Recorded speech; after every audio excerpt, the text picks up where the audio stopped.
Ẹ kú dédé àsìkò yìí gbogbo ẹ̀yin olùwòran wa. A dúpẹ́ lọ́wọ́ yín fún àwọn àmọ̀ràn tẹ́ fún wa, bẹ́ẹ̀ ti nífẹ̀ẹ́ àwọn fọ́nrán wa àti bí ẹ ṣe ń bá wa pín káàkiri. Mo dúpẹ́ gidi lọ́wọ́ yín, ẹ ṣeun púpọ̀. Aláìfọ̀rọ̀wágùn ọlọ́rọ̀ alára ní tòun ọ̀tọ̀, àrà ọ̀tọ̀ ni mo tún gbé dé lénìí. Fún bí oṣù díẹ̀ sẹ́yìn, a gbọ́ nígbà tí onímọ̀ ẹ̀rọ Elon Musk ń sọ̀rọ̀ nípa wípé wọ́n fẹ́ fi rọ́bọ̀tì kan léde, tí wọ́n pè ní Optimus. Wọ́n ti fi léde, a sì ti rí. Ṣùgbọ́n léde mo fẹ́ ṣe àfihàn ẹ̀ ní èdè Yorùbá. Èdè òyìnbó ni wọ́n fi sọ fún wa, ṣùgbọ́n mo fẹ́ ṣàtúpalẹ̀ rẹ̀ ní èdè Yorùbá fún wa kó lè yé wa yéké ohun tí Optimus jẹ́, iṣẹ́ tí ó máa ṣe, àti bí a ṣe fẹ́ fi ṣàfiwé ẹ̀ pẹ̀lú àwọn tí wọ́n ń bọ̀ látẹ̀yìnwá. Olófẹ́ dàbí èdè tó ṣe fẹ́ gbé pẹ́ẹ́lí jù táwọn olóyìnbó pè ní advance nínú àwọn rọ́bọ̀tì tí a ti ń rí. Ẹ má bá mi kálọ.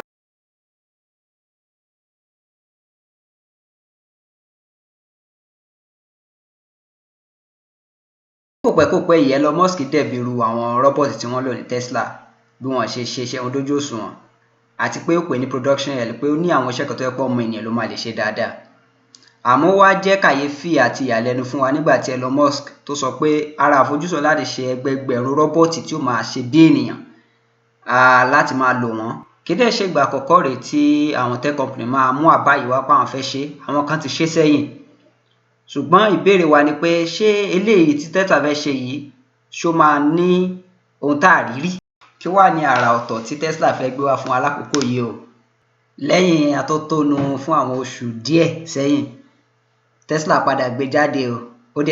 Tesla ṣàfihàn rẹ̀ ní 30 oṣù kẹsàn-án ọdún yìí. Eléyìí ti fa oríṣiríṣi ìbéèrè láàárín àwọn ọ̀jọ̀gbọ́n àtàwọn tó mọ̀ nípa ẹ̀rọ ní gbogbo àgbáyé. Àwọn ọ̀jọ̀gbọ́n sì ti sọ èrò tiwọn nípa ẹ̀. Ẹ máa bá mi ká lọ bí wọ́n ṣe ṣàlàyé ẹ̀ fún wa yékéyéké. Rọ́bọ̀tì tí wọ́n pè ní Optimus, wọ́n kọ́kọ́ ṣàfihàn ẹ̀ ní Tesla Day ọdún tó kọjá.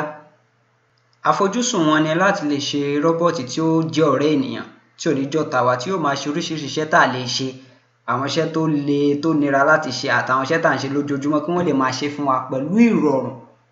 Elon Musk ṣàpẹẹrẹ ọjọ́ ọ̀la tí rọ́bọ̀tì náà yóò wà láàárín àwọn ènìyàn tí wọ́n sì máa ṣe gbogbo tí àwọn ènìyàn ń ṣe láì nídìí wọn, bíi ríra nǹkan lọ́jà, dídáná, títọ́jú àwọn arúgbó àti jíjẹ oríṣiríṣi iṣẹ́ fún àwọn ènìyàn. Lóòótọ́ náà ti ní àwọn irinṣẹ́ tó mú kí iṣẹ́ rọrùn fún wa láti ṣe tẹ́lẹ̀, ṣùgbọ́n nígbà tá a bá tún fi ìmọ̀ ènìyàn sínú àwọn ẹ̀rọ ilé tí wọ́n pè ní AI, á tún mú kí iṣẹ́ yẹn rọrùn láì fi làálàá àti wàhálà kún. Ó tàdé àbájáde ẹ̀dẹ̀ máa jẹ́ àṣeyọrí ńlá fún wa. Lóòótọ́ náà tá a bá ń sọ̀rọ̀ nípa humanoid robot, ó tó máa ń kó wá sórí àwọn ènìyàn ni pé Transformer movie tá wọ́n gbà yẹn, pé ṣé wọ́n ní padà dà bẹ́ẹ̀. Ṣùgbọ́n Elon Musk fi yé wa pé kò sí wàhálà, ká má bẹ̀rù, torí nǹkan mọ ewu tó wà nínú ká fún ẹ̀rọ ní àpẹẹrẹ pé ẹ̀rọ lè ronú bí ènìyàn.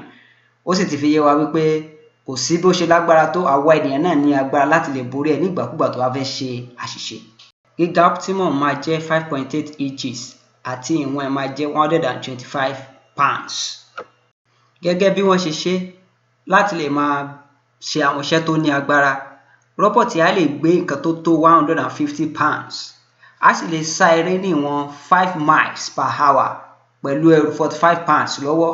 Á sì lè gbé ọmọ kékeré láì ní wàhálà. Ojú rọ́bọ̀tì yìí dẹ̀ máa dàbí screen tí ó máa ṣàfihàn fún ẹni tó ní àwọn tẹ́nìyẹn nílò láti mọ̀ nígbà tó bá ń ṣe àwọn iṣẹ́ tiẹ̀ lọ́wọ́. Iléeṣẹ́ yìí ń ṣiṣẹ́ takuntakun lórí ẹ̀ lọ́tọ̀, prototype náà fi hàn fún wa, ṣùgbọ́n lọ́dún yìí wọ́n á fi gbogbo hàn fún wa tán. Lára àwọn ohun tí wọ́n lò fún ẹ̀rọ yìí láti rí ohun tí wọ́n lò lára Tesla cars bíi auto labeling àti multicam video network. Kò tí ì yé wa yékéyéké bí yóò ṣe rí nígbà tí wọ́n bá fi gbogbo ẹ̀ lé, torí prototype wọ́n fi hàn fún wa. Tá bá sì wò dáadáa, àwọn kan sì lè yí padà bí bó ṣe ń ṣiṣẹ́, bí ó ṣe àwọn oríṣiríṣi kan lọ́sẹ̀ máa fi kún, ọ̀nà sì jìn. Ta ló tiẹ̀ mọ̀ bóyá nígbà táwọn máa fi léde fún wa, á sì lágbára láti lè gbé 400 pounds, á sì lè sáré 10 miles per hour nígbà tá a bá parí ẹ̀ tán. Elon Musk náà mọ̀ pé artificial intelligence ò tí ì gbọ́n láti lè ṣe iṣẹ́ fúnra wọn nínú àárín àwọn ènìyàn.